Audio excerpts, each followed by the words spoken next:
years. This is the scene outside the Army Public School right now. You see there in the background those heart-sick parents lined up waiting for word about their children. And this is what we know at this moment. More than 120 were killed when gunmen stormed that school in the northwestern part of the country.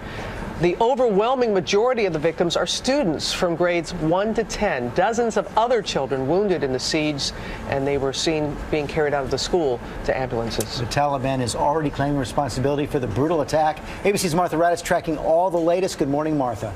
George, this is a city used to violence, but nothing like this. There are children as young as 6 years old at this school, up to 18 years old, and many more than 100 dead.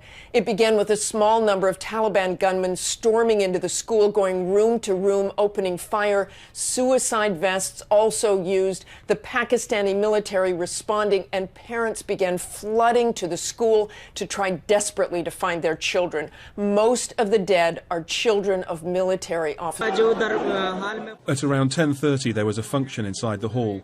Army people were there. Suddenly firing started. I don't know exactly, but I saw many people inside the school and I got injured. Some students were killed. We were inside our classroom. We locked the door from inside, but 3 attackers fired on the locked door and entered our classroom and opened. As soon as I saw, the firing started and we ran into our classrooms. There was a party being celebrated for class 9 and 10, so a small number of children were there.